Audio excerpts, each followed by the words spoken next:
Hello everyone, welcome again. आज के video में हम टाइप्स ऑफ सी इंस्ट्रक्शंस देखने वाले हैं। जैसा कि हमने कुछ प्रोग्राम इसके पहले अपलोड किए हैं, आपको पता होगा कि प्रोग्राम जो है हमने अभी तक जो प्रोग्राम अपलोड किए हैं उसमें हम जो इंस्ट्रक्शन लिख रहे हैं एक के बाद एक सीक्वेंस में वो इंस्ट्रक्शंस जो है वो एग्जीक्यूट हो रही हैं।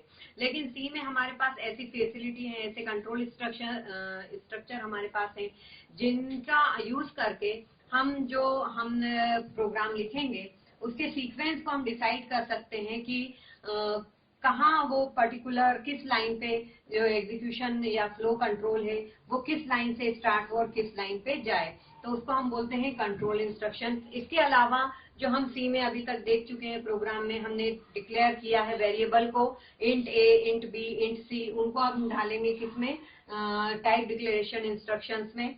और अरिथमेटिक इंस्ट्रक्शन, जैसा कि आपने कोई फार्मूला लगाया है, कोई कैलकुलेशन मैथमेटिकल परफॉर्म किया है, उनको हम डालेंगे किसमें, अरिथमेटिक इंस्ट्रक्शंस में। तो इस तरीके से हम सी इंस्ट्रक्शंस को तीन टाइप से क्लासिफाई कर सकते हैं। एक टाइप डिक्लेरेशन इंस्ट्रक्शंस, इसको हम लिख दें इस तरीके से कि it is used for declaring the variable. ठीक है, जैसे हम लिखते हैं int a b, float a b, ये क्या है, टाइप डिक्लेरेशन इंस्ट्रक्शंस में। सी में आप इस तरीके से भी लिख सकते हैं इंट ए इक्वल टू 10, मतलब आपने जब इसको डिक्लेयर किया तभी आपने इसको क्या कर दिया, इनिशियलाइज कर दिया कि इसकी वैल्यू क्या असाइन कर दी आपने, 10 कर दी। ठीक है, इस तरीके से आप int a b c d ऐसा लिख सकते हैं, या आप लिख सकते हैं int a, int b, int c, ऐसा भी आप लिख सकते हैं। तो ये होती हैं अपनी कौन सी, टाइप डिक्लेरेशन इंस्ट्रक्शंस, जिसमें हम डेटा टाइप का यूज करके वेरिएबल को डिक्लेयर करते हैं। ठीक है, अरिथमेटिक इंस्ट्रक्शंस में क्या आ जाएगा, जो हम मैथमेटिकल कैलकुलेशन परफॉर्म करते हैं। सपोज हमने लिखा c equal to a plus b, या हमने कोई फॉर्मूला अप्लाई किया a equal to 3.14 into r. जब भी हम कोई मैथमेटिकल फॉर्मूला अप्लाई करेंगे या कोई कैलकुलेशन परफॉर्म करेंगे तो वो किस में आएगा, अरिथमेटिक इंस्ट्रक्शंस में। ठीक है, तो इसको लिख लेते हैं अपन कि it is used for calculation, mathematical calculation. Okay, control instructions, ये बहुत ही इंपॉर्टेंट इंस्ट्रक्शंस होती हैं। Control instructions, it is used for controlling the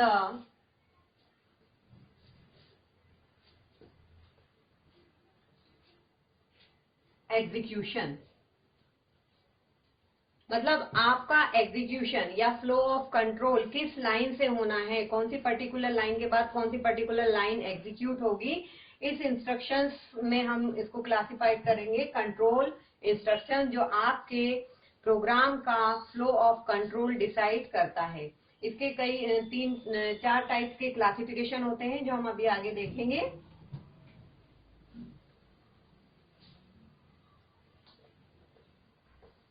इसको एक एक करके आप थोड़ा सा डीप में हम समझ लेते हैं। टाइप डिक्लेरेशन इंस्ट्रक्शंस तो मैंने आपको बता दिया अच्छे से, अरिथमेटिक भी आपको क्लियर है। इसके बाद जो हमें डीप में समझना है वो थर्ड वाला जो है हमारा, नहीं सॉरी, अरिथमेटिक का भी मैं बता देती हूँ थोड़ा सा। अरिथमेटिक इंस्ट्रक्शंस जो है वो 3 टाइप्स की हो सकती हैं। एक तो इंटीजर मोड में काम करने वाली, ठीक है, दूसरी हो सकती है रियल मोड में, और तीसरी हो सकती है मिक्स्ड, इंटीजर और रियल का मिक्स मोड में काम करने वाली अरिथमेटिक इंस्ट्रक्शंस हो सकती हैं। इंटीजर मोड में काम करने वाली इंस्ट्रक्शंस कौन सी होती हैं, जैसे हमने लिया इंट ए बी सी, ठीक है, और फिर हमने लिया c equal to a plus b. ये हम क्या कर रहे हैं, हमारा जो ए बी सी है तीनों इंटीजर टाइप के हैं, और इसका जो सम है वो भी इंटीजर टाइप का है, मतलब इसमें जो भी हम वेरिएबल लेंगे सारे इंटीजर टाइप के रहेंगे, तो ये इंटीजर मोड में काम करने वाली इंस्ट्रक्शन अरिथमेटिक इंस्ट्रक्शन कहलाएंगी। रियल मोड में काम करने वाली इंस्ट्रक्शन होंगी जो हमारे डेसिमल वैल्यू पे वर्क करती है। सपोज हमने फ्लोट ए बी सी अगर लिया हुआ है तो c equal to a plus b, इस तरीके से, या हम जो एरिया ऑफ सर्कल निकालते हैं 3.14 इंटू आर, ये सब किसके अंतर्गत आएंगे? रियल मोड में, मतलब जो डेसिमल वैल्यू है, फ्लोट वैल्यू है, उस पर जब हम काम करेंगे तो रियल मोड अरिथमेटिक इंस्ट्रक्शंस कहलाएंगी वो। और मिक्स्ड मोड कौन सी कहलाएंगी? जब हम इंटीजर ए बी, ठीक है, सम,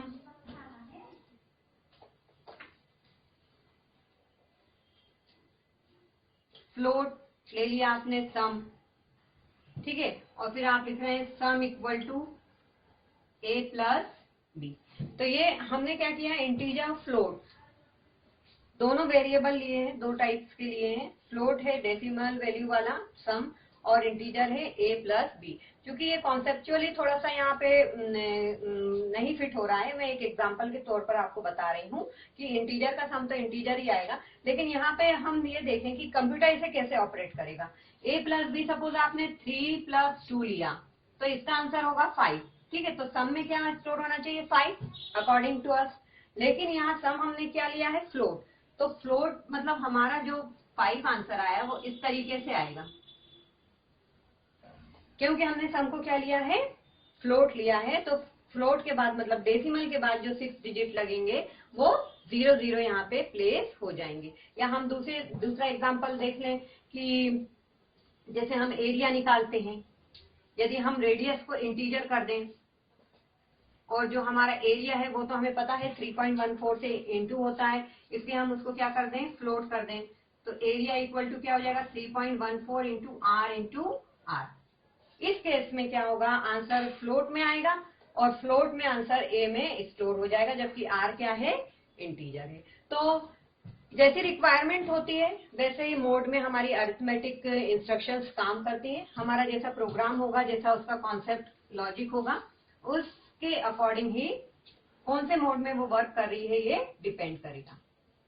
अब हम थर्ड का क्लासिफिकेशन देख लेते हैं, कंट्रोल इंस्ट्रक्शंस का।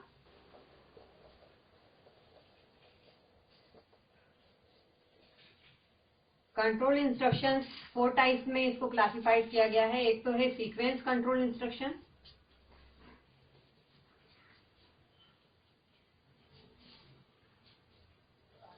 दूसरा है डिसीजन या सिलेक्शन कंट्रोल इंस्ट्रक्शन,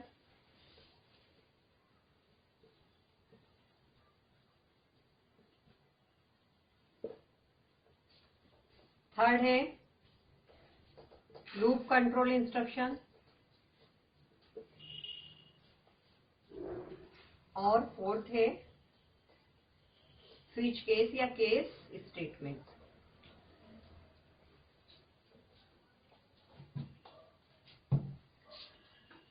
तो कंट्रोल इंस्ट्रक्शंस 4 टाइप में इसको क्लासिफाइड किया गया है। सीक्वेंस कंट्रोल इंस्ट्रक्शन, अभी तक हमने जो सिंपल प्रोग्राम देखे हैं जिसमें हम line by line type declaration के बाद फिर प्रिंटफ फिर स्कैनफ लाइन बाय लाइन हम एग्जीक्यूशन कर रहे हैं, वो सारी सीक्वेंस कंट्रोल इंस्ट्रक्शंस कहलाएंगी, ठीक है। फिर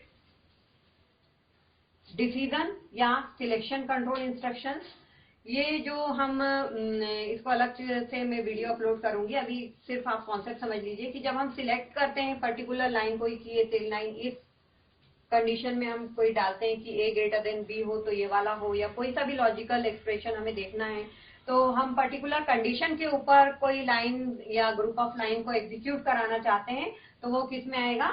डिसीजन कंट्रोल इंस्ट्रक्शंस में आएगा।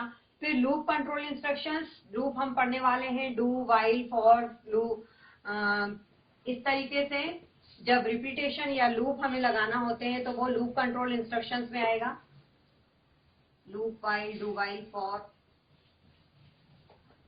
और केस कंट्रोल इंस्ट्रक्शंस जो होंगी वो हम स्विच और केस के लिए एक कॉन्सेप्ट पढ़ने वाले हैं कि पर्टिकुलर कौन सा पार्ट जो है, पर्टिकुलर प्रोग्राम का कौन सा पार्ट एग्जीक्यूट हो, उसके लिए हम स्विच और केस कंट्रोल स्ट्रक्चर का यूज करते हैं। तो ये क्लासिफिकेशन मैंने अभी बताया है, इसके लिए हम अलग अलग एग्जाम्पल के थ्रू, अलग अलग प्रोग्राम के थ्रू इसको डीप में स्टडी करने वाले हैं, ये सारी इंस्ट्रक्शंस को। तो फिर अभी के लिए बस इतना ही। आई होप आपको समझ में आया होगा। तो प्लीज एक बार इस वीडियो को लाइक जरूर करें और अधिक वीडियो देखने के लिए मेरे चैनल को सब्सक्राइब करें।